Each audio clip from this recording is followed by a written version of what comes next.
I regret to inform you, I must impose a 2-week suspension for Sebastian. His behavior towards his classmates has been unacceptable, and the complaints from other parents has added up, as this school has zero tolerance policy against bullying. Pasensya na po talaga, ma'am. Mabait na bata naman po si Sebastian. Siguro po, kulang lang po siya ng atensyon dahil nasa ibang bansa ang mga magulang niya. Pero hayaan niyo po, pagsasabihan ko po siya. Sebastian, alam kong hindi madali sa'yo dahil wala dito ang mga magulang mo. Pero hindi ibig sabihin nun, pwede ka nang manakit ng damdamin ng ibang tao dahil gusto mo rin silang magdusa? Can you please try to be kind naman even if you're going through a tough time? Remember, we can't control what happens to us, but we can control how we react to it. Bakit? Ano ba ginawa ko, auntie? May amnesia ka na ba, Sebastian? Sige, tutulungan kitang balikan ang mga pinagagawa mo. Una, kinutungan niyo ang mga kaklase niyo.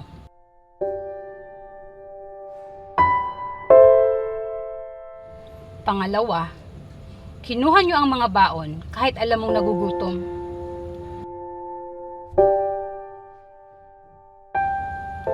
At ang pinakamasama pa niyan, pinagtatawanan niyo kahit alam mong nasasaktan dahil sa mga kalokohang pinagagawa mo.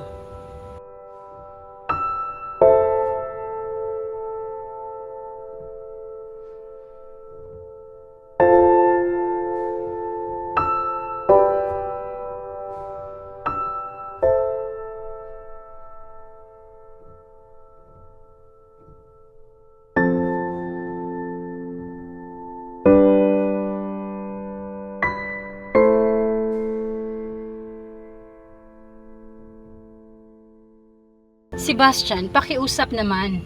Mag-iingat ka sa mga sinasabi mo. Dahil ang mga salita, maaaring patawarin, pero hindi madaling makalimutan. Gusto mo ba ganyan din ang trato sa'yo? Di naman lakayon sa akin eh. Kaya nga, dahil malaki kang bata, nangangamba sila sa'yo. Tandaan mo, ano man ang ginagawa mo ay babalik din sa'yo. At kailanman, hindi nagiging tama ang pambubuli. Dahil nakakasakit ka ng damdamin ng ibang tao.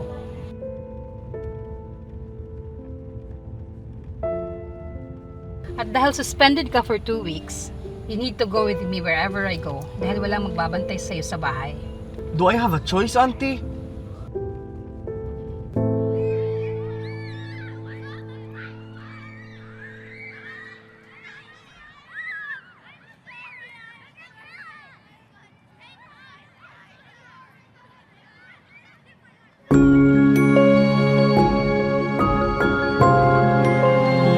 Her condition is permanent, and I understand.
Kuya, kilala niyo po siya? Siya si Lily. I respect your choice, Mr. and Mrs. McCowan, not to proceed with adopting Lily. Her condition is permanent, and I understand it may be challenging for you to provide adequate care for her. Matagal na po bang ganyan ang kalagayan niya? Di niya po ba kayang igalaw ang kanyang mga paa at kamay? Ay, oo, iyo. Kawawa nga eh. Naging biktima kasi siya ng pangmubuli at nawalan pa ng mga magulang dahil sa isang aksidente.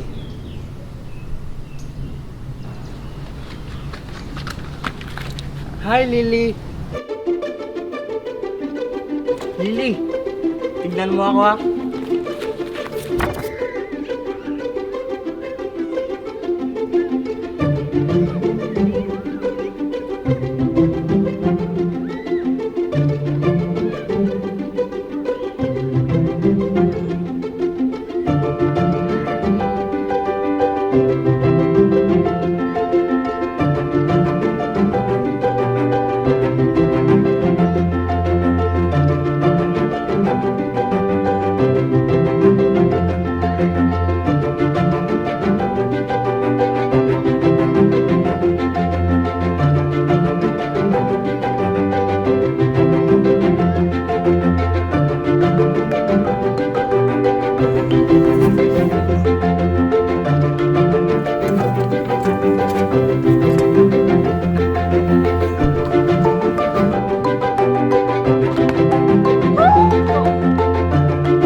Sebastian, malubha na ang sakit ni Libby.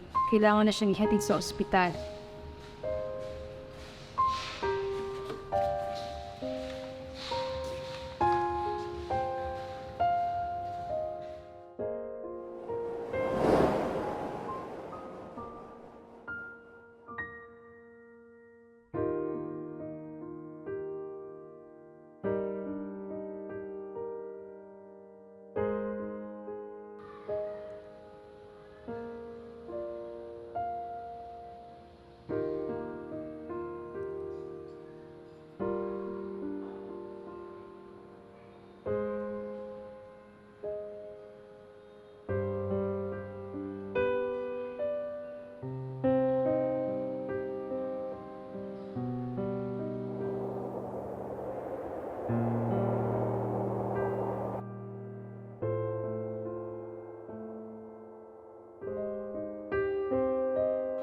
Seb, si Lily.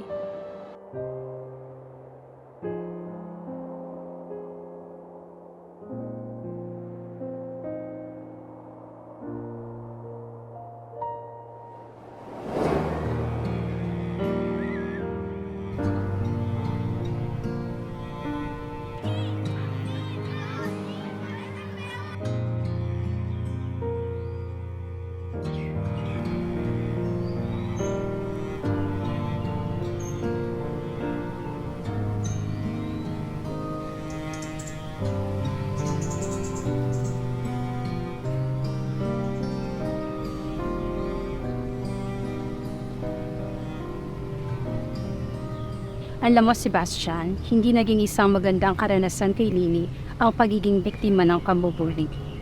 It truly devastated her life and left her hopeless. Naawa nga ako sa kanya, auntie eh. Pero alam mo ba na naging masaya si Lily sa mga sandaling panahong nagkasama kayo?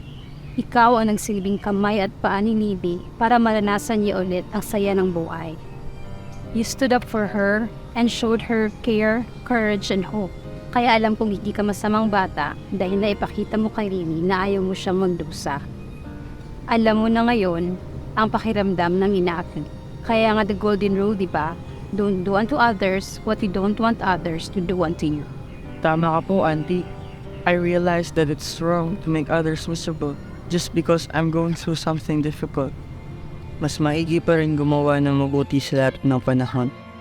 Because you never know when your small act of kindness can become other people's fault.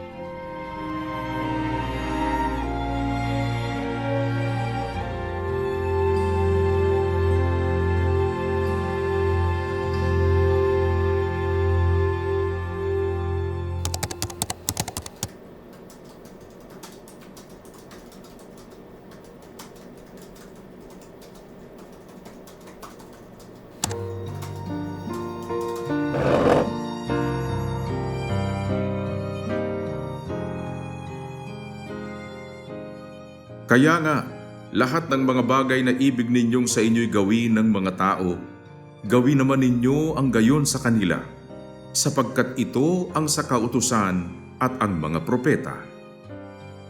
Mateo 7:12